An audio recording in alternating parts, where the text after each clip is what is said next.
¿Qué tal? ¿Qué performance es esta? Bueno, hipster, ¿no? Joder, pareces un Hasidim, ¿no? A ver, hay otra performance, ¿vale? Estaba pensando cuál... Esto es como una jam session ya, como que ya se nos va la olla, ¿sabes? O sea, ayer con lo de Charlie, ya solo falta que eso, me levante y le meta 2 patadas al saco, no sé. No te apropias, ¿por qué te apropias? ¿Por qué te apropias? Oye, Dani, ¿el hipster se apropiaría de la bandera de España? Fíjate, eso no lo había pensado como sería. Sí que me acuerdo de una vez que vino el padre de Pipi, que son neozelandeses, a Zaragoza y tal. Y entonces dio un discurso de estos que eran los anglosajones. Al final estábamos con todos los amigos de mi padre, de izquierdistas de Chunta y tal, en un restaurante típico de allí, pues de toda la vida, pues que habían estado las revistas aragonesistas y tal. Y entonces él se levantó y dio un discurso agradeciéndonos a todos que hubiéramos acogido a su hija. Y después dice, y viva España, ¿no? Entonces, claro, todo el mundo se quedó helado porque no sabían cómo reaccionar, ¿no? En ese momento. Y supongo que al hipster le habría pasado como a nosotros en ese momento. Oye, pero ¿en Aragón el aragonesismo es antiespañol? No. No, no lo es. No. Lo que pasa es que sí que, hombre, sí que había una parte, digamos, que sí que lo era, pero sí, digamos que la corriente más izquierdista del aragonesismo tiene el problema con los símbolos españoles que tiene la izquierda en general. Oye, una pregunta. ¿El hipster que tú retratas y que has ido retratando a través de esa secuencia de artículos de letras libres, ¿eres amistoso hacia él? O sea, ¿te cae bien? O sea, ¿te da ternura o le tienes pena o cuál es tu emoción principal hacia el hipster? Sí. Hombre, yo creo que me cae bien porque es un ¿Es poco buena ridículo, gente? pero sí, creo que es buena gente y además hay una cosa que hace que me gusta, que es que se va como adaptando a las circunstancias y eso a mí me resulta simpático, ¿no? Que va pues Una cosa, cambiando en el pueblo. cuando tú haces ficción, yo creo, ya sea pues una sátira como esta, o sea, novela, fundamentalmente ficción serial, ¿no? Como las series de televisión. Tú no puedes destruir el personaje. O sea, le tienes que conservar un cierto respeto, un cierto cariño. Porque si destruyes el personaje, ya no vale para nada. Claro. O sea, yo lo comparo siempre, por ejemplo, en Seinfeld hay una temporada en que de repente a George Costanza le empiezan a salir bien las cosas. Sí. Y es como un reboot, porque claro, si ya es que ya hay un punto ya de estar abajo que no puedes pasar de ahí. Y sin embargo, en Los Simpson, yo creo que a Homer Simpson lo han convertido en una caricatura ya tan vasta que es un personaje que está destruido. Sí. Claro, y también tienes esta ventaja del dibujo animado que te lo aguanta todo más, ¿no? Digamos eso. A mí, lo que pasa es que a mí el hipster en parte me cae bien porque entiendo que es una caricatura del hipster, pero casi podría ser una caricatura mía también, ¿no? O sea, siendo muy distinto, pero entiendo que él es como una versión exagerada de mucha gente que yo conozco y también los del pueblo son una versión exagerada de gente de mi familia que conozco que son así. Entonces, ¿Pero tú tomas leche de soja? No. No, yo no tomo leche de soja. Hay una tendencia, yo creo, porque si os acordáis, bueno, siempre ha habido en el humor español, siempre ha habido el personaje del cateto, ¿no? Lo hacía Gila, lo hacía Marenico el Corto, lo hacía quien fuera. Lo hacía Tony Leblanc en tiempos también. Bueno, pues, y luego, cuando llega Joaquín Reyes y su tropa, Muchacha de Nui, la Chanat y tal. Le dan la vuelta. Bueno, no, ellos siguen haciendo el personaje del cateto, ¿no? Lo que pasa es que, bueno, adaptado. Y bueno, también hasta cierto punto yo creo que lo hacen con cariño, pero bueno, pues siguen el personaje del cateto, ¿no? Y sin embargo, pero yo te hago una enmienda, yo creo que restituyen al cateto frente al urbanita. Le restituyen un poco, por ejemplo, si os acordáis del sketch sobre el arte moderno, pues al final queda como que, sí, como que los del arte moderno son unos ladrones, son unos parlatanes y unos ladrones y unos piojosos, y el otro es que el que pone sentido común, ¿no? Pero yo creo que ya la tendencia se ve muy clara, por ejemplo, con Pantomima Full, ¿no? Que lo que hacen es reírse de tipos urbanos, de tipos que son como ellos, que es un poco lo que dice Dani, ¿no? O sea, te ríes de ellos porque en el fondo tú siempre tienes un poco de ellos. Sí, lo que pasa es que yo sí creo que hay esto igual es un sesgo, mío personal. En parte hay como lo hablaba el otro día con Blázquez, ¿no? Yo creo que hay una necesidad de volver como a restituir determinadas imágenes o símbolos. Tú has dicho ahora lo del tema del sentido común, ¿no? Como de un mundo más sencillo, más simple, menos artificial, menos postureante, ¿no? Y eso, Sí, a efectos de los urbanitas, donde hay es menos el campo. donde hay menos construcción entre lo que eres y lo que dejas ver o lo que pretendes ser, ¿no? Claro, que luego si tú conoces el campo, alcoholismo, prostitución, todo lo que pegarle tiros a los... Pues, quiero decir, todo lo que ya todo lo que el que sepa un poco lo que es el campo, pues que no lo idealiza, ¿no? Pues que el campo, que no lo digo ni para bien ni para mal. Pero es verdad que yo creo que hay un imaginario que yo creo que ahí encajó muy bien el tema del hipster y los relatos de Dani, que es como esa necesidad de algo que sea más verdad, ¿no? Mira, leche de soja, vete a tomar por culo con la leche de soja, vete a tomar por el culo con... Yo creo que lo que tú dices, ¿no? La realidad del campo, si tú la conoces, pues muchas veces es una realidad en muchas cosas no tan alejada de lo urbano, pues, sobre todo en, pues eso, en los vicios o en algunas cosas, porque al final ya esto no es como los años 40, que es decir, España está muy integrada al territorio, ¿no? Tienes una autovía a 15 minutos en cualquier pueblo de España, o casi cualquiera.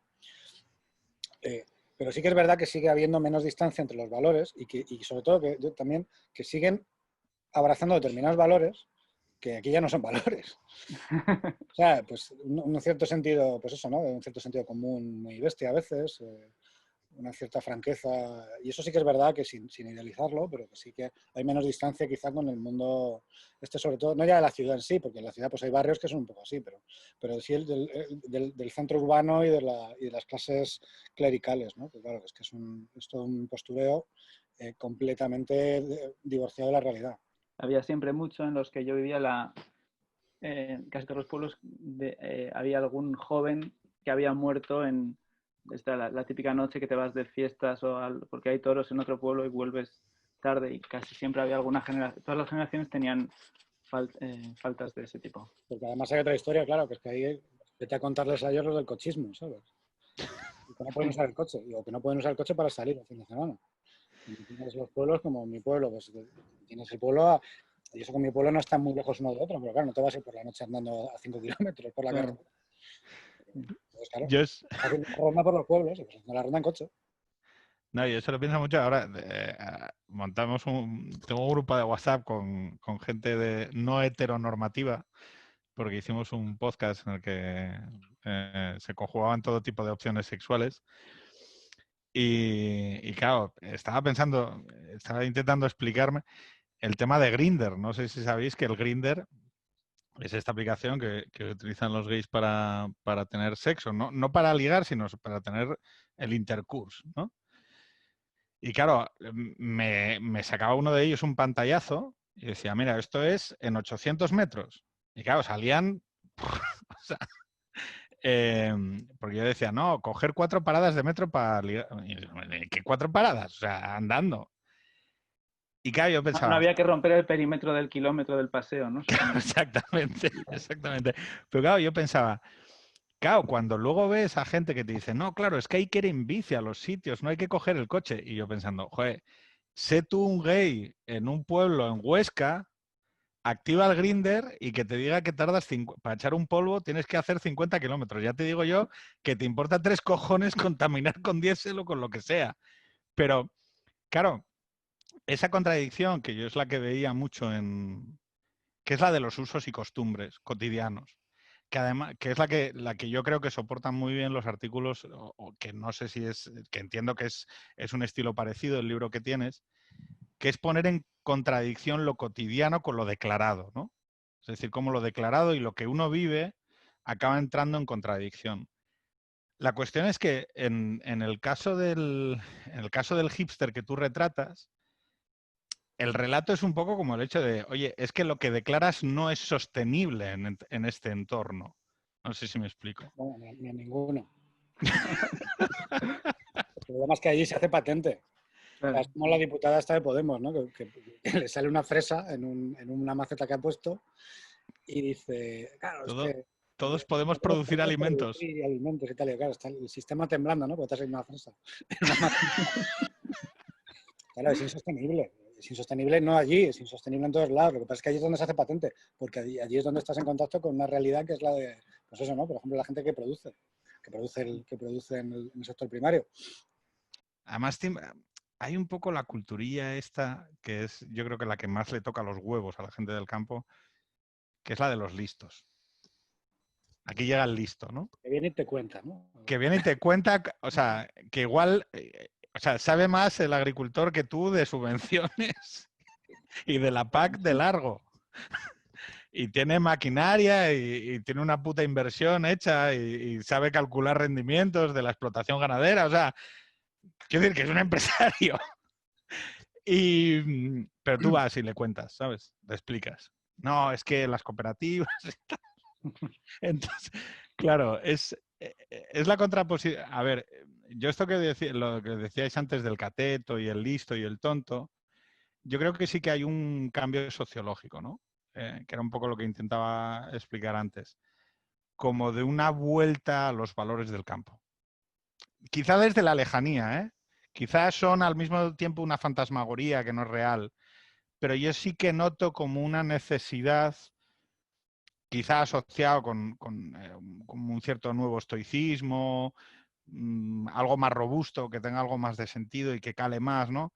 Y que por eso nos permitimos el lujo de caricaturizar determinados usos y maneras, como por ejemplo el de los hipsters. O sea, los hipsters yo creo que a día de hoy es difícil encontrar a alguien que los glorifique o los exalte, ¿no? O los defienda. Yo a mí me gustaría que, ya que Dani ha escrito el libro, ¿tú podrías hacer una topografía del hipster o un análisis así un poco psicológico del hipster? ¿Qué es un hipster? Bueno, tampoco te creas que sería capaz. Estaba pensando ahora con lo que decías de los catetos, un chiste que contaba siempre mi abuelo, que era el del pueblo que manda a su hijo a estudiar ingeniería, ¿no? Y entonces está muy orgulloso y el hijo vuelve ya, pues, ya licenciado 7 años después o lo que sea, y ve la casa, que además el padre ha cambiado los muebles y le dice, me gusta mucho la casa y tal, lo que no entiendo todavía es cómo habéis metido la cama en la habitación si la puerta es tan pequeña, ¿no? Y siempre era como que el ingeniero no entendía que se podía desmontar la cama, ¿no? Vale, vale. No, pero ¿y podrías explicar un poco qué es un hipster? Yo el hipster siempre lo usaba mucho burlándome con mi hermana Loma, ¿no? O sea, que es que pues, en el que tengo, lo que pasa es que lo he ideologizado más para que sea más de izquierdas porque me daba más juego, pero sí que pensaba una persona pues que está pendiente que tiene unas aspiraciones culturales, que está muy pendiente quizá de la novedad, que tiene cierto desdén por lo que le parece que es más mainstream. Uh-huh. Y bueno, supongo que como también lo hemos vivido en esta época que somos más exhibicionistas, que esa sensación de ser especial tiene que mostrarla mucho, ¿no? De hecho, la portada del libro es un selfie. Es un tío subido Claro. unas gallinas y haciendo un selfie. Sí. Porque el tractor no tiene entidad, sino por sí mismo no tiene realidad si no hay selfie. Sí. Siempre vaya a las eras, que es el punto de cobertura para colgar las cosas en Instagram, ¿no? Entonces, lloviera, hiciera frío o lo que sea, tenías que salir en zapatillas, que salir en zapatillas a un prado en Asturias, pues calan. Y entonces ibas caminando y era siempre como una sensación, es verdad, ¿no? El tema de la desconexión y el tema de los medios de comunicación y de la no conectividad, ¿no? Y luego el hipismo de esto, que es esta idiotez de, joder, es que me encanta porque no hay cobertura. Subnormal, apaga el móvil. O sea, quiero decir, no necesitas que el sitio no tenga cobertura, ¿sabes? O sea, no es tan difícil quedarte sin conexión de móvil, ¿no? Pero es como esta idealización de, oh, qué bien, no tienen teléfono, ¿sabes? ¿Qué cosa? Es que aquí la gente se aprecia de verdad, ¿no? Se hablan todavía sin mirar el móvil, ¿no? Como que hay una cierta glorificación de eso. Lo que pasa es que Y está todo el día mandándose memes y poniendo vídeos de móvil, ¿no? ¿liga el hipster? Sí, sí, claro, sí. Tenía que continuar la historia, entonces tenía que haber una historia de amor. O sea, el hipster se va al pueblo porque rompe con una y allí pues hay un encuentro con la camarera, que siempre es una figura importante en un pueblo, ¿no? Porque Se un ganan pueblo todos, de... todos los enemigos del pueblo. O sea, quiero decir, le Exactamente. querrán pegar todos. Sí. Es como un poco un western, ¿no? Porque llega el forastero al pueblo con otros valores. Es como el hombre que mató a Liberty Balance. ¿Nos quita- ¿Le tiran al pilón o no? ¿O no lo quieres desvelar? No lo quiero desvelar. Hay un duelo ahí cerca del pilón. Pero... Oye, pero luego hay otra historia, que es que esto del hipster en la España vacía no es nuevo. Porque, por ejemplo, en los 80, 90 llevó un movimiento muy fuerte de gente que se iba a intentar repoblar pueblos y tal, y que luego algunas cosas han ido mejor, otras peor, pero bueno, que hubo ya un movimiento sin internet ni nada, de gente que se quería ir a partir, sobre todo eso de los 70, ¿no? Del hipismo y tal, del auténtico. Las comunas.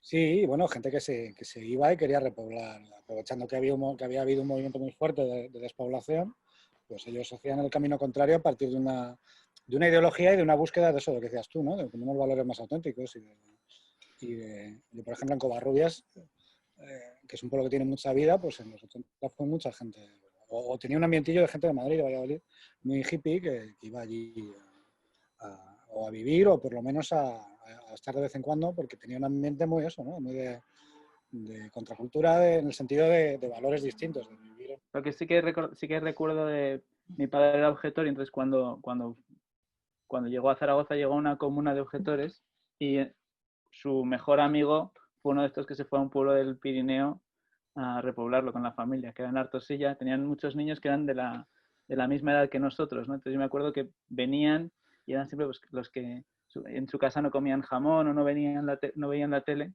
que es a lo que nos dedicábamos cuando estábamos juntos. Nosotros era ver la tele o comer jamón con ellos porque tenían muchas más ganas que nosotros, lógicamente, ¿no?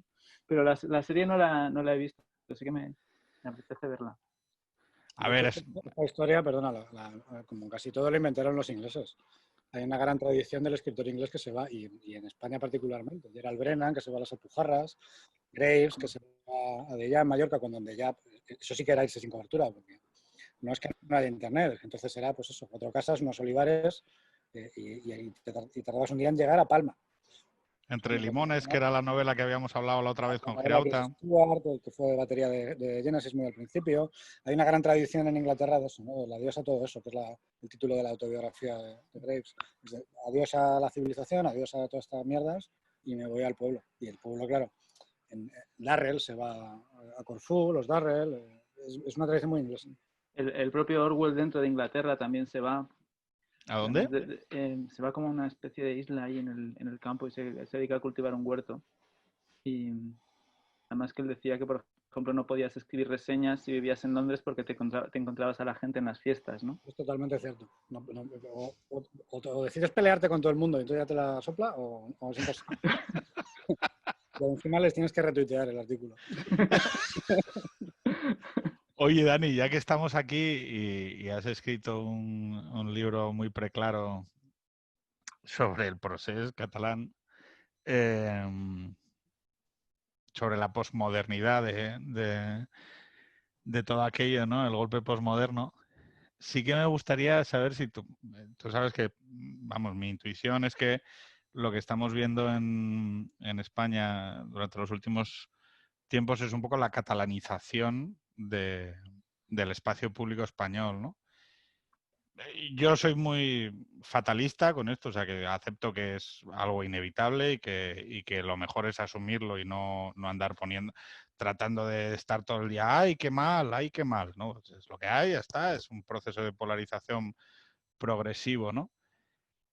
Pero no sé si tú compartes esa visión. Yo creo que sí que hay muchas cosas que vimos en el procés que han sido pioneros, ¿no? Tanto en el uso de la información, el partidismo, también en una especie de esquinamiento, ¿no? Donde es esa cosa, ¿no? La espiral de silencio. Cualquiera que se atrevía a romper enseguida es desacreditado y por asociación mucha más gente, ¿no? Entonces yo creo que eso sí que es algo que lo estamos viendo de forma parecida a nivel español. No sé, tampoco sé si eso va a durar siempre o si son ciclos que se pueden romper, ¿no? Porque ¿Cómo se ha roto lo de Cataluña? Bueno, de Cataluña no se ha roto todavía. Pues entonces, Bueno, pero no es un caso, ¿no? De convertirse en un gran frenopático al aire libre y de Sí. ser experimento situacionista ya todo lo que sucede. Y sostenido porque bueno, el capitalismo como no funciona porque no funciona. Entonces, quiero decir, sigue, tira para adelante. lo que no hace sostenible el conflicto, que esto es lo de siempre, esta es una frase de mi padre. ETA duró tantos años porque en realidad no morían, o sea, no había tiros en las dos direcciones. Quiero decir, Es el rollo de que si no hay costes, al final es una guerra de broma. Sí. no, o si solo hay costes en un lado, no sé si me explico. Sí, pero O sea, que no quiero acaban, decir, o sea, son costes, pero son costes que hinchan los cojones, pero tampoco, o sea, no llega al nivel de ruptura tampoco. Porque, bueno, pues a mí me repatean cosas, ¿no? Y me imagino que a mucha gente le repatean cosas, pero es decir, tampoco me persiguen por la calle, de momento, ni me... Pues bueno, no sé. Es decir, que es una guerra de broma, es una guerra de troll. Entonces, no hay costes. Y encima en este periodo, lo estaba hablando antes, no me acuerdo con quién, con Jaime Vuelta, creo. Encima estamos confinados todavía, o medio de un semiconfinamiento todavía. Es que es se acentúa más el hecho de que estamos cabreadísimos cada uno en nuestra casa. Sí. Eso de estar encerrados con un solo juguete, ¿no? O sea, estás ahí cabreado en Twitter viendo con Twitter. las cosas. Sí. ¿Creéis que esto es muy diferente en España a lo que ocurre en otros países? A efectos de tensión. Yo creo que hay tendencias que son muy claras. Lo hablábamos con Enrique, ¿no? Enrique Díaz. En Estados Unidos tienen... Y la gracia, por ejemplo, cuando lo comparas la situación del virus con Estados Unidos, es que se cambian los papeles, pero la representación es más o menos la misma. Porque Trump es el que ejerce el papel de Sánchez y el que dice que no, todo fantástico y tal, y que lo están haciendo muy bien. Los gobernadores son los que son los malos y no sé qué. Entonces, bueno, y los demócratas son los que son muy críticos con la gestión del gobierno y los republicanos les parece fenomenal y aquí es al revés. Luego hay tendencias y, por ejemplo, una cosa que hablábamos también con Enrique, que es el hecho de que no nos dábamos cuenta de que tenemos unos regímenes políticos que se basaban más de lo que creíamos, no en las reglas escritas, sino en la convención y en los acuerdos tácitos entre facciones o entre caballeros o como lo quieras llamar.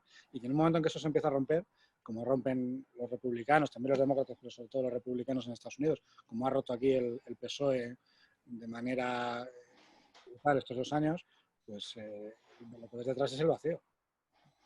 Sí, a veces también es justamente esas convenciones no escritas, ¿no? Es lo que luego es más difícil de explicarlo, ¿no? O de que porque siempre te hacen lo de la táctica del salami, ¿no? Que es, bueno, al final... Es más difícil de justificar y seguramente es más difícil de reconstruir, porque no es una regla escrita. Claro. ¿Tú crees? Yo a ti es que recuerdo cuando yo compartía aquellos artículos. Joder, ha pasado siglos, tío. O sea, fíjate, es que por entrar un poco en un pequeño debate, ¿sigues pensando lo mismo sobre la corrección política? Yo recuerdo un artículo tuyo en donde decías, y además, y yo cuando compartía aquellos artículos lo pensaba ciertamente, que la corrección política, o por lo menos la crítica a la corrección política, era una agresión a un poco a todas estas normas no escritas o a la convivencia, ¿no? De alguna manera, que en realidad era un poco proteger el mundo de ayer, ¿no? Lo que pasa es que yo hoy no tengo la seguridad de que ese corsé, esa restricción a lo que se puede decir o a lo que se puede articular en el debate público, no se haya vuelto algo problemático. O sea, algo problemático, por ejemplo, para la expresión del pluralismo. Hombre, lo que pasa siempre, creo que es muy... el problema con, digamos, los escándalos es que son muy asimétricos, ¿no? Que uno puede decir la burrada que quiera y no causa ningún problema, sobre todo entre su bando, y en cambio una transgresión mucho menor, pues sí que te lleva la condena, ¿no? O sea, yo ahí creo que lo que pensaba es que hay una parte de la corrección política que es esa idea de que pues todos merecemos igual respeto, que tienes que entender el pluralismo y las diferentes sensibilidades, y creo que eso es válido, ¿no? Y todavía me parece que debe ser así. Otra cosa, y siempre es el lío, ¿no? Pero Otra cosa es cuando lo sacas de madre o cuando lo utilizas precisamente el escándalo para acabar con el adversario porque es tu adversario, básicamente, ¿no? Pero creo que hay algo en esa idea que además no creo que lo hemos llamado así, pero que siempre ha estado, ¿no? ¿Es incorrecto políticamente decir que Woody Allen es inocente? Yo creo que no. No, pero esto que dice Dani, o sea, yo creo... hay un problema de medios y fines, yo creo. Es decir, lo políticamente correcto, ¿qué es? Que siempre ha habido un perímetro de cosas que se pueden decir en sociedad y cosas que no se pueden decir en sociedad. El problema es si ese perímetro solo lo define un grupo muy concreto de gente y excluye lo demás. Porque eso te va a generar fricciones. Es decir, te puedes reír de un torero, te puedes reír de un agricultor, pero no te puedes reír de un homosexual que sale en la tele. Ya, no sé qué decir. Estás haciendo algo que estás definiendo unos contornos desde una parte, con lo cual la otra parte al final va a sentir que tiene la necesidad de rebelarse, ¿no? Y es un rebelarse, si quieres, muy, muy banal, pero bueno. Es como el debate de la libertad de expresión que había en los últimos años en el New York Times y en medios así, ¿no? Que siempre había sido los liberales en el sentido estadounidense habían estado a favor y ahora que habían impuesto más o menos esos valores y habían ganado la batalla decían, bueno, la libertad de expresión igual es una cosa un poco... Ahora no, pero yo creo que lo he escrito alguna vez, ¿no? O sea, decir, vale, vamos a aceptar que te puedes reír del holocausto en la tele. Yo soy partidario de reírnos de todo. O sea, soy partidario más de abrir la mano que de cerrarla. Pero te puedes reír del holocausto, pero no te puedes reír de Greta. No sé, oiga, es un poco raro. Sobre todo, lo que yo creo que no hemos baremado bien es que cuando tú ejerces una asimetría muy fuerte en el espacio público, tu necesidad de conformarte en el resto de cuestiones se reduce. O sea, tú dices, vale, me conviertes en una caricatura o en un monstruo o en algo deforme. Bueno, pues Jehová, a tomar por culo. ¿Sabes qué? Que me da igual. Y entonces gente que quizá con un espacio público donde determinadas figuras pudieran devolverles y eso tiene un una efecto imagen normal. Eso tiene un efecto negativo seguramente también para ti en el sentido de que empiezas a tragar con cosas que tú mismo, si tuvieras una opción Claro, más libre, no tragarías. totalmente. Es que me da lo mismo, ya estoy untado de brea, pues me da igual, me tiro al fango, ¿sabes? Es que, fíjate, lo estábamos hablando hoy en un grupo y era Mayor Oreja, Germán Terç, Rosa Díez, gente que, o sea, que sabemos ciertamente que son gente pues agradable y normal y que, pues, que tienen su educación y que son personas normales con ojo y cara, ¿no? Pero claro, es que Mayor Oreja está en contra del aborto. Entonces ya le empieza a salir como una chepa, es jorobado, Germán Terç, pues, no, este es un alcohólico, ¿no? Y entonces es que bebe en el Tony 2 y tal. Y tú dices, hostia, en la izquierda hay cocainómanos, puteros y alcohólicos, o sea, pero vamos, hay que decir, en todas las redacciones y vamos. En los medios, en la tele, en los partidos. No, es que Germán Terç bebe mucho. ¿Eh? ¿Eh? O sea, gente que llega con el cacho de coca aquí colgando, ¿sabes? Que vuelve del baño y tú dices, ¿what? ¿Qué es esto? Y, perdón por ser tan gráfico, pero es que es llamativo y lo siento porque... Para las cosas que se le puede criticar a Germán Terç y vas y le elogias y le dices una cosa que puede ser hasta buena, ¿no? No, pero quiero decir que es raro el hecho de cómo hay determinadas figuras que se han acabado convirtiendo en caricaturescas. No tienes muy claro de cómo ni por qué. ¿Por qué? Porque sus ideas son ilegítimas o... No, es que no... Bueno, ¿qué pasa? ¿No hay gente en la sociedad que piensa de esa manera o qué? Bueno, pero eso también tiene que ver con una táctica muy antigua que los comunistas lo hacían mucho, que era la destrucción del personaje, ¿no? La destrucción del carácter. Que es, voy a socavar lo que dice este tío, socavando todo lo demás que es alrededor de lo que dice, que es su personalidad, sus valores, su vida privada, su no sé qué. Pero no sucede también al Este tío ahora revés. dice que es de noche. Entonces, claro, bueno, pues oiga, igual es de noche, pero si yo digo que es un cocainómano, un putero, roba y no sé qué, pues entonces ya dice, bueno, Pero es que Dani ha preguntado una cosa muy importante. ¿No sucede al revés? Yo, quiero decir, personalmente, no veo... Ahora sí que lo vamos a empezar a ver, ¿eh?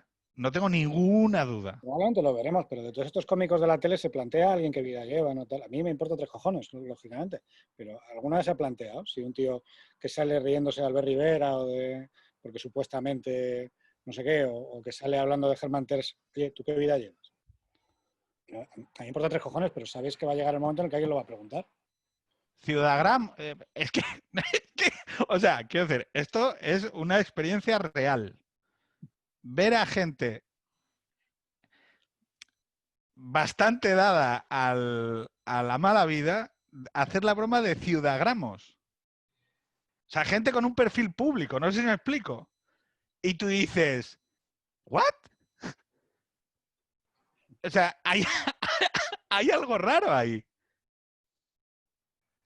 Dani, que es muy prudente, está diciendo, mami, no, yo venía a hablar de un libro. Yo venía a hablar de mi libro. Y me van estos gañanes a enfrentar. Ya que estamos, vamos a meterle en otro lío, pero que tiene más que ver con el libro. La España vacía. ¿Qué recorrido tiene todo este rollo de la España vacía? Bueno, electoralmente no lo sé, eso lo sabréis vosotros, ¿no? Sí que me parece... Para nosotros en abril uno cojonudo y luego muy malo. La vía del ser y de la del no ser. Hombre, yo creo... Es un tema que me parece que ha estado más o menos como un guadiana en la política y en la cultura española, ¿no? Porque, o sea, yo lo pienso así desde Aragón y digo, pues las canciones de la Bordeta, muchas hablaban de eso. En los 80 un grupo que era Más Birras hablaba de eso, estaba el libro de Llamazares. Ahora con el libro de Sergio del Molino, que es un poco el que ha hecho más visible el concepto, ¿no? Entonces yo creo que sí que se ha visto más eso. Y también, que es una duda que antes que estábamos hablando, me lo estaba pensando, digo, siempre yo he conocido a gente que vivía en la ciudad, digamos, pero que teníamos conexión con el pueblo, ¿no? Porque los abuelos, el verano.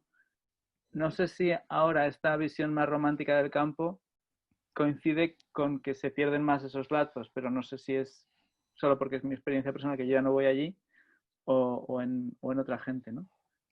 Porque...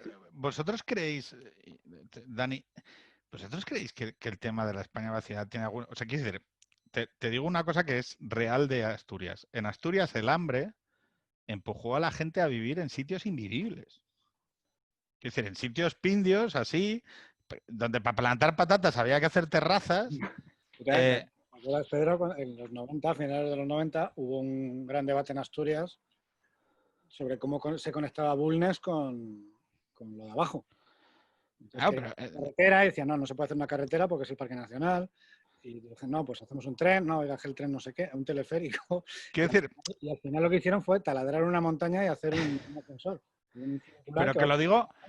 Y es como, ¿pero usted qué hace ahí viviendo en primer lugar? Claro, es que yo o sea, lo pregunto con todo... O sea, tan poco queremos a la gente... No, es que yo quiero que...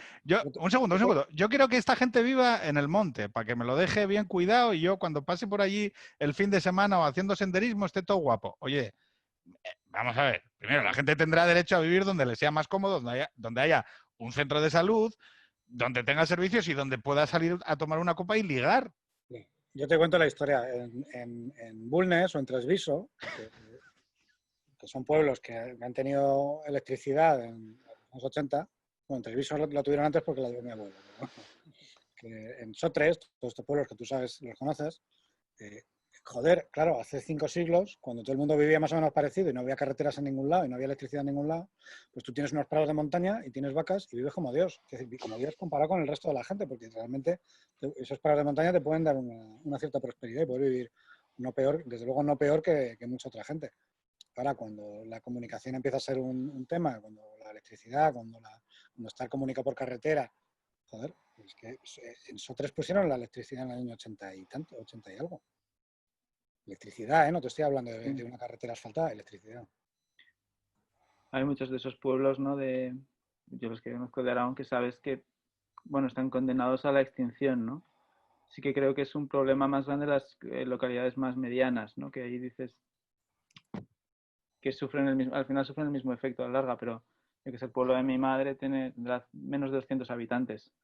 No sabes cuánto tiempo le queda a eso y... Cierra el bar y se acabó. Pues es que, o sea, ¿qué dices? Pero, pero vosotros viviríais en un pueblo de 200 habitantes. Bueno, seguramente no, pero hay gente que está allí que quiere vivir allí también, ¿no? No, Bueno, sí, pero eso es otra cosa. pues A ver, yo con trabajo y curro y 40 años o 50 me lo puedo plantear. Seguramente con 20 y sin trabajo no. a ver, vamos a ver. O sea, si es poner herramientas para que la gente que quiera vivir allí se quede a vivir, yo como Dios. Pero demonizar que la gente se pire de los sitios, pues estamos mal del... O sea, oiga, yo quiero estudiar empresariales, hacer contabilidades, salir el fin de semana y olvidarme y tener hijos, tío. ¿Qué me estáis contando Y otra cuestión, que además se van diferencialmente, o por lo menos eso pasaba antes en Cantábrico, que muchas veces iban las mujeres. No, Antes, que no hay mujeres. Es decir, a por los ver, tíos, y ya no hay mujeres. en el campo asturiano hay un problema. Uno, hay dos diferenciales gravísimos. Uno, que no hay mujeres y por lo tanto hay soledad. Y luego no es coña. El hermano que se va es el que estudia. Y el que acaba heredando la granja y la finca es el que no estudió y que está allí de alguna manera como último recurso. No sé si me explico. No es un tío que dice, es que yo quiero plantar las vegas de Vega Sicilia. Un proyecto de vida, si no es que me quedo porque no lo tengo. Porque no tengo, o sea, y entonces, claro, hay enfermedades mentales, hay alcoholismo, hay enfermedades asociadas a la soledad y hay muchos problemas. Quiero decir, o sea, es que por eso que la idealización del campo como un sitio romántico donde la gente... Bueno, el campo es lo que es. Y luego, no te digo, los problemas del Indes, el chiflao del pueblo, que siempre hay uno, y que... ¿No? O una familia, que son Claro. Sí. Con estos no te metas que te queman el coche. Joder, tíos, cosas bastante... Quiero decir que son... Que esa es la normalidad. Y luego, la otra cosa del campo. El que la civilidad está muy atenuada. Quiero decir que si tienes un problema en el campo con alguien, no tiene por qué haber policías allí a la mano, ni tus vecinos de la comunidad, ni te van a separar nadie, sino que la cosa puede acabar mal, ¿no? Entonces, claro, Mi tía discutió con el alcalde del pueblo un día y entonces le dijo, es que eres muy prepotente, y él entendió que le decía impotente y casi le da de hostias ahí delante. bueno, la gente con los cotos de caza. Movidas, pero movidas de que acaba la gente en la Guardia Civil. Entonces, no, claro, es que la España vaciada. Oye, quédate tú, tío. Sí, no, O sea, hombre, yo vete... entiendo que eso es el que quiere estar allí, que estén, bueno, en las condiciones y que tengas el acceso razonable a los servicios, pero no puedes afearle a la gente que viva donde quiera, ¿no? Donde pueda. Y que a veces incluso en algunos pueblos a veces eso sucede, ¿no? Y yo entiendo también que tú estás, si vives en uno de esos pueblos, la sensación de que esto se acaba y de extinción y de pueblos sin niños o que te cierran la escuela, eso debe ser muy desolador, ¿no? Sí. Pero bueno, o sea, no, Ahora, hay otro tema del discurso este de la España vaciada, que se ha ido imponiendo, que también yo le veo, que me parece problemático, ¿no? Es la idea como que hay, como si hubiera habido lo voy a caricaturizar un poco, pero es como si hubiera habido un plan maestro para vaciar la España interior, ¿no? Oiga, no hay un plan maestro. La España interior siempre ha sido lo que ha sido, porque es una meseta y es árida y es muy poco fértil comparado con otros sitios de Europa. No tiene comunicación por ríos grandes, o sea, es una jodienda. España siempre ha estado muy desintegrar los territorios porque tenemos montañas entre todos los territorios y no tenemos ríos navegables que conecten esos territorios. Pero vosotros habéis pasado por Extremadura. Bueno, coño, pero es que eso, vete a la... Cuando cae el sol allí, que es como que te pega un mazo, joder. Entonces, joder, si precisamente bueno, lo que tenemos son cordilleras entre territorios. Eso es lo que tenemos. Y esos territorios están pues a 800, a 900 metros. Es que eso no pasa en ningún sitio de Europa. Entonces, joder, bueno, pues es que hay unas circunstancias que son complicadas. No es fácil vivir ahí, ¿no? Y no era fácil vivir ahí hace 500 años, ni 1000, ni 2000, y sigue siendo complicado ahora integrar ese territorio. Bonito pensar que podríamos haber hecho en España un plan maestro de eso cuando no hemos podido hacer un plan maestro de ninguna otra cosa, ¿no? Coño, es que, No hemos conseguido hacer test, vamos a conseguir. y es que en la época de la Ilustración se intentó hacer, las colonias en Sierra Morena y el Canal de Castilla y tal. Joder, bueno, ya, pero es que El Canal Imperial de Aragón también. A ver, yo lo que No sé. establecería son colonias carcelarias, tipo Australia y tal, ¿sabes? Entonces, la gente con penas de prisión mínimas, pues ahora como los mandas a Extremadura o a Huesca. a poco mal que vaya este gobierno, habrá un archipiélago Gulag y, por ejemplo, pues yo veo que en Murcia tiene posibilidades de... ¿Cuál sería la Siberia de España? O sea, si este gobierno tuviera que decidir unos penales de castigo, ¿dónde los pondría? Está muy claro el Alto Tajo. Sí. Esta zona que hay entre Cuenca, Teruel, Zaragoza, Soria. Sí. O sea, ¿no creéis que sería Extremadura, tío? No, porque en Extremadura hay señoritos. Yo escogería o los monegros, que yo creo que apuntan. Los monegros, los Bardenas Reales, es que Aragón... Almería, Ya, joder, no, Almería, madre de Dios. podemos alquilar gulags a otros países incluso. Sea la forma de... Las colonias penales de Alemania, de Francia, mira, vamos poniendo. Claro, no, es que, joder, es que se vacían, ¿sabes? Es que Almería se vacía. Pero tú. Calamocha hace mucho frío en esa zona y eso, Pero para fíjate, los que les guste más el gulag clásico. en Almería hemos hecho una cosa que es flipante. Hemos hecho los invernaderos y hemos conseguido que de ahí salga algo. Un puto sitio que es invivible. Bastante hemos hecho.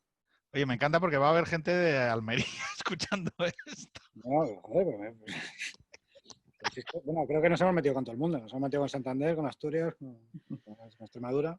¿Cuál es la peor comunidad de España, Dani? O sea, ¿qué gente te cae peor? Digo, para tus Son futuros... preguntas que voy a responder como mi abuelo. Creo que hay gente buena en todos sitios y que son mayoría. Tío, es que Dani es lo es que muy pienso, educado además. siempre, tío. Es muy educado. En todos los sitios no son mayoría. Pero, Bueno, matiz. Jorge, ¿tú cuál crees que es la peor comunidad de España? Lo sabes perfectamente, vamos, lo tengo que decir.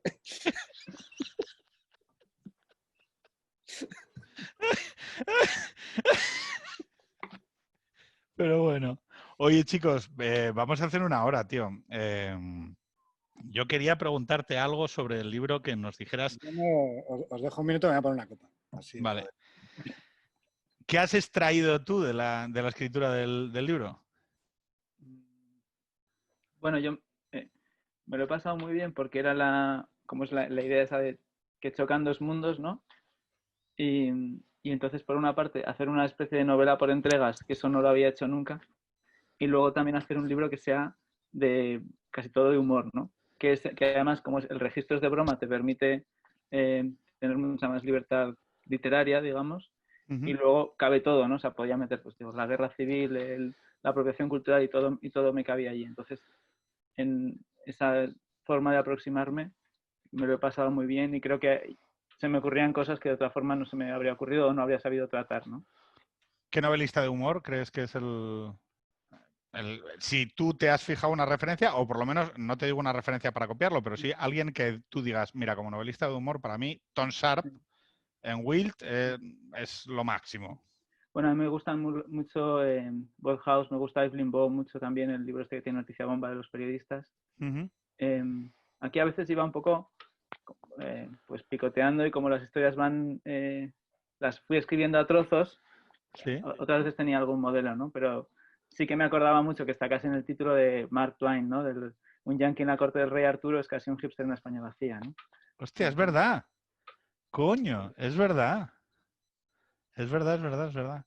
Oye, mira, nosotros le preguntamos a David Jiménez Torres, y como esto lo escucha gente pues de 20, 25 años, y le preguntamos por su vocación, ¿no? Pues, ¿cómo él de alguna manera sintió la vocación. Bueno, yo sé que tú tienes antecedentes familiares y por lo tanto, vamos, lo explicas en... ¿Cómo a ti te surge la vocación de ser escritor? ¿Te surge la vocación de escribir? ¿Cómo lo percibes? ¿O en qué momento tomas la decisión de decir, oye, yo voy a intentarlo por este camino? Bueno, escribir casi desde siempre, porque mi padre cuando yo era pequeño, él trabajaba pues camarero en un bingo, en sitios, pero yo siempre le veía en las horas libres escribiendo, entonces me parecía que era el ocio normal, ¿no? Uh-huh. Y casi desde que supe escribir en el colegio intentaba pues escribir mis cuentos, y eso creo que como diversión. Y siempre pensé que eso lo haría, nunca sabía si ibas a poder vivir de eso, ¿no? Digamos. Y, y ya yo creo que desde la carrera, mira, entre suelo. Bueno, y ya después siempre quería hacer eso, siempre era mi vocación, lo que no sabía es si iba a poder tener la suerte de que fuera uno de esos, fuera mi trabajo, ¿no? Que luego, como sabes, los libros son siempre una parte de tu trabajo y luego tienes que ¿Le recomendarías a la otras gente que cosas. se dedicara a escribir? No. ¿Por qué? Recomendaré, bueno, yo sí, le recomiendo. Creo que los libros que tú escribes no los escribe otro y que siempre necesitamos buenos libros, ¿no? Y yo, si además tú escribes y Jorge escribe, o sea, no, ¿Qué cojones voy a escribir yo? todo el tiempo. O sea, yo creo que, Yo bueno, vomito, yo el que vomito quiera escribir, cosas, Esto, pero he visto esa estadística que decía que 1 de cada 10 franceses está escribiendo un libro. pocos me parecen, ¿no? No me parece. Hay un pasaje de Choran en los 70 que habla con su portera, por lo visto, y le dice, es que los franceses solo quieren ya escribir libros. no, pero cuando tú hablas de novela, porque tú has hecho fundamentalmente novela, salvo yo creo que el ensayo de Golpe Postmoderno, el resto es todo novela. Relatos. Entiendo, sabes esto de que la novela se ha agotado, la novela está muerta. ¿Qué es lo que esperas tú cada vez que dices, hostia, voy a escribir una novela? Porque Bueno, forrarte no es, o sea, bueno pero con qué ilusión, quiero decir, piénsalo para alguien que tiene 20 años y que dice, hostia, ¿cuál es la emoción que yo tengo que buscar para detectar y notar que esto es lo mismo?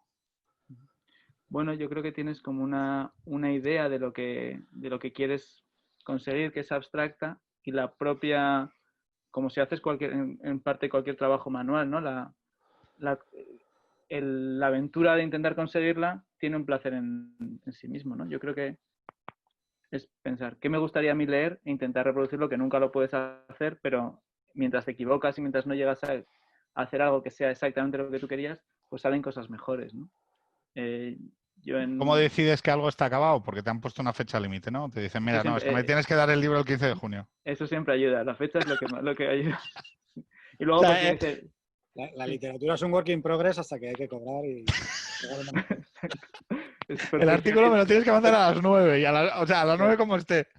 Sí, sí pues también depende del libro. En Resuelo quería contar la historia de una familia en un solo espacio, ¿no? Porque es contar la historia de mi familia materna en un piso en Zaragoza y en el hipster, que lo tengo aquí así, hago como el... Muy bien, muy bien. Pues lo que me apetecía más, en parte es casi lo mismo, ¿no? Porque es un espacio que es el pueblo, pero divertirme a partir de muchos de los temas que están en la actualidad, ¿no? Pero el objetivo era ser divertido. Daniel, hablando de esto de ser divertido, porque no sé cómo lo ves tú. Yo tengo la sensación de que vivimos ahora en un momento en el que todo el mundo tiene que ser graciosete. Twitter, sí. Estas historias, ¿no? Y los graciosetes en la tele, es como el jiji, Los jaja. podcasts. Pero los podcasts, que hay gente que, pues eso, ¿no? Que está ahí agazapada intentando soltar la frase y tal. Pero en la literatura, por ejemplo, me da la sensación de que no hay un gran momento, o no ha habido estos años un gran momento de la literatura satírica y de la literatura de humor, en un sentido que, joder, que tiene una tradición, ¿no? Y no te digo ya humoristas más o menos puros como Woodhouse o cosas estas, o los cuentos de Darrell sobre el cuerpo diplomático, sino que, joder, Stern, Cervantes, está entrelazado siempre el humor, y un humor muy, muy crudo a veces, ¿no? Dentro de la literatura. Y ahora todo el mundo es como que quiere ser un graciosete en la vida y en la obra muy serio. Sí, gracioso en Twitter pero tus obras muy conmovedoras y que cuentes cosas de Solemne, ¿no? que eres buena persona, ¿no? Sí. Sí, estaba pensando, por ejemplo, Santiago Lorenzo, ¿no? Le fue bien. Por ejemplo, había una colección antes que funcionaba mucho, que era Contraseñas de Anagrama, que sí que publicaba novela de humor y ahora es verdad que está un poco más desaparecida. Siempre tiene el problema de que dicen de la falta de reconocimiento, ¿no? Pensaba, pues, David Sedaris en Estados Unidos, sí que es un escritor muy divertido. Lo que pasa es que no hace un humor tanto de sátira, sino como sobre su propia vida, ¿no? Es como casi como a la manera de monologuista. Sí, pero Sí. va a ser una figura como Tom Sharp, una cosa así en España, y ahora mismo es complicado, ¿no? Sí. Porque, por ejemplo, la primera novela de David Trueba era un poco así, esa tradición que era abierto toda la noche, que era pues una novela de familia, de personajes disparatados, pero luego sus propios libros han ido por otro camino, ¿no? Bueno, Cuatro amigos. Cuatro amigos también, sí. Sí, las dos Cuatro, primeras, ¿no? Sí.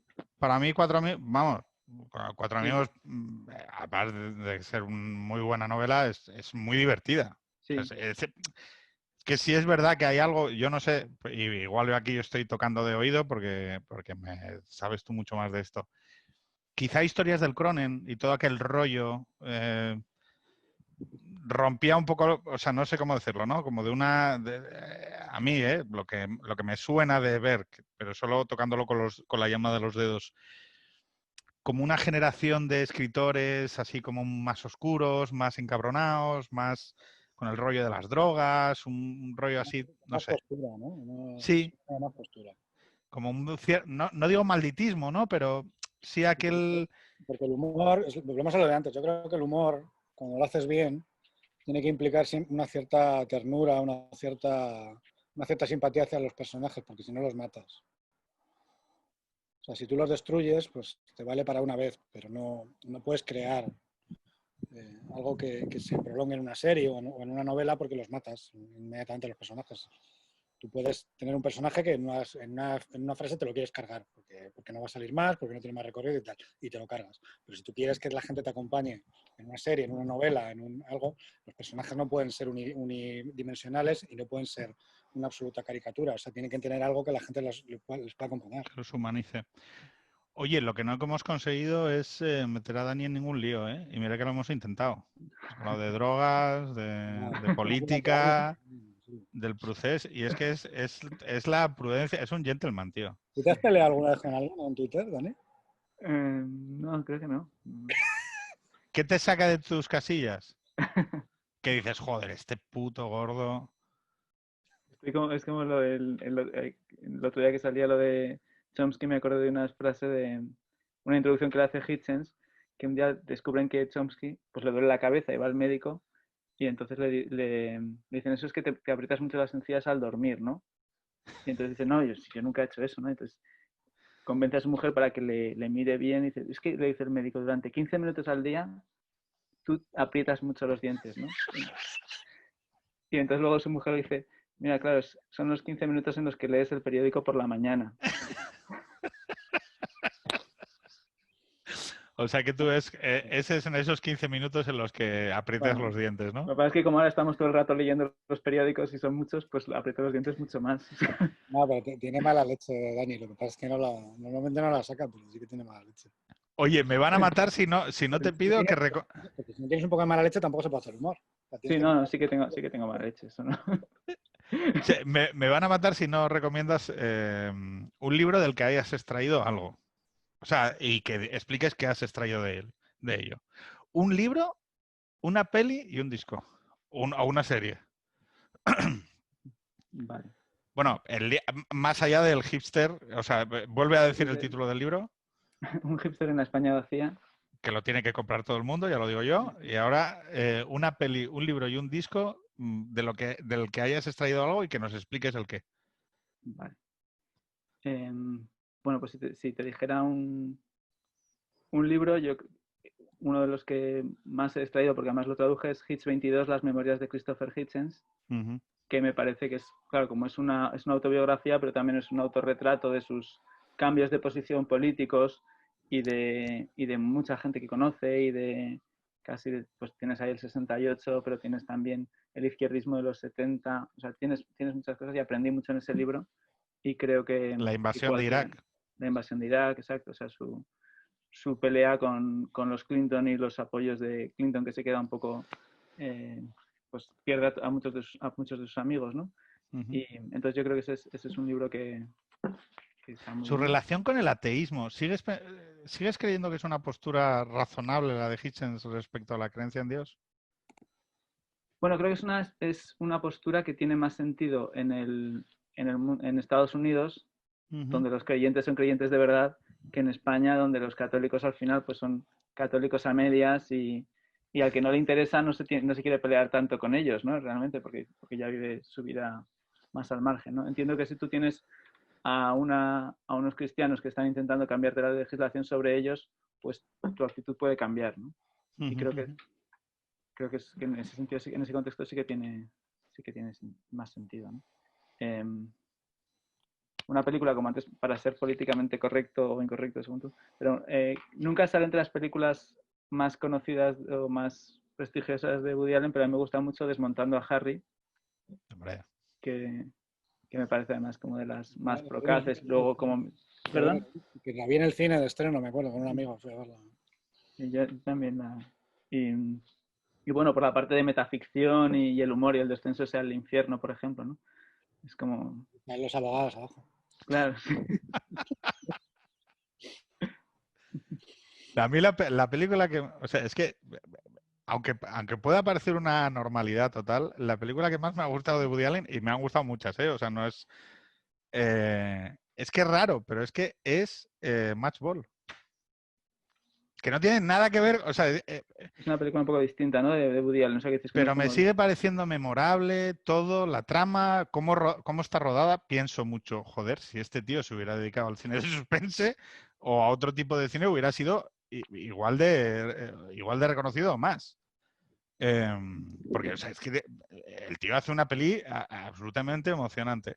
Tendría que volver a verla porque a mí que me gusta Woody Allen, me gusta mucho el Woody Allen de Nueva York, pero cuando es el Woody Allen este europeo wannabe me molesta más. El resto son una mierda, ¿eh? Vicky Cristina Barcelona no hay quien la vea. Entonces tendría que volver a verla porque ya me chocó por eso, ¿sabes? Que es el rollo este wannabe europeo de liberal americano. No, o sea, yo es que Matchball, que me parece que es una peli de Hitchcock, o sea, tal cual, o sea, con un asesinato y que es absolutamente emocionante y el suspense y el dilema que plantea, ¿no? Es decir, o sea, la película pivota en torno al azar y a cómo el azar va configurándolo todo de una manera absolutamente casual, ¿no? ¿Sí? ¿Cómo? Y entra Sí, la sí, bola o no entra. exactamente. Y el anillo, ¿no? O sea, que es esa figura. ¿Cuál es tu peli favorita de Woody Allen, Jorge? ¿La mía? Sí. Hombre, a ver, la peli que es más disfrutable es Annie Hall, para mí. Porque es muy disfrutable. La que me gusta que me pongo cuando estoy en la mierda, Manhattan. En ese momento, además, que es muy tópico, es un poco adolescente decirlo, pero que es un momento maravilloso cuando se pone a grabar las cosas por las que vale la pena la vida, ¿no? El segundo movimiento de la Sinfonía Júpiter de Mozart. Dale, Dani. Estaba pensando ahora con lo de Vicky Cristina Barcelona, que dice David Trueba que esa película demuestra lo difícil que es hacer cine español porque le salió fatal a Woody Allen. ¿Pasa algo con los actores españoles? ¿En qué sentido? Bueno, yo creo que hay un problema técnico, y que no se entienda esto como un hateo así De vocalización. pero creo que sí que hay un problema técnico con el rollo de vocalizar y de proyectar la voz y tal, en algún punto. Es muy raro. Sí, no sé si eso es estándar. O sea, que Que es curioso porque tenemos una escuela de doblaje cojonuda. Sí. Eso dicen los de la escuela, los dobladores, sobre todo. Somos muy buenos. No, yo tengo que aceptar que, voy a decirlo con todo el respeto a las personas, hay trayectorias cinematográficas de actores y actrices en España que son absolutamente incomprensibles. O sea, es materialmente imposible que la gente no perciba que son malos actores o malas actrices. O sea, quiero decir, para mí, Soldados de Salamina, con el papel de Ariadna Gil, y perdón, o sea, es absolutamente incomprensible. O sea, ¿Cómo va a es ser una cosa... mala, cómo va a ser mala actriz en Gil, hombre? O sea, por favor, o sea, no-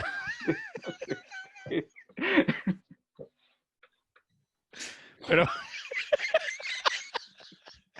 ves, ahí intentando, a ver, ¿por dónde sale Dani? A ver,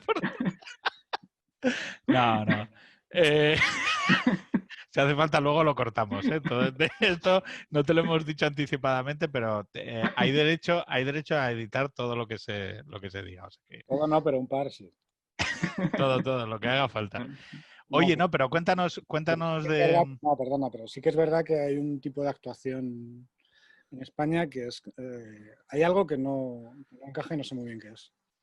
No sé si viene de los 80, de la sustitución de la generación de la gente que habían sido cómicos, los grandes secundarios que había en España y tal, no sé, pero hay algo que no acaba de encajar.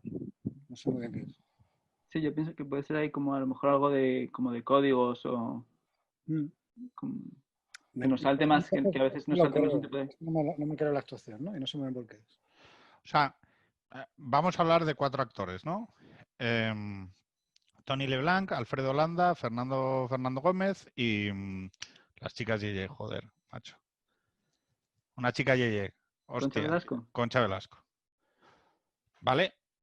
Quiero decir, pues lo típico, como un Star System normal, con actores polivalentes, pues muy hechos al tipo de película que se hacía en ese momento y demás, ¿no?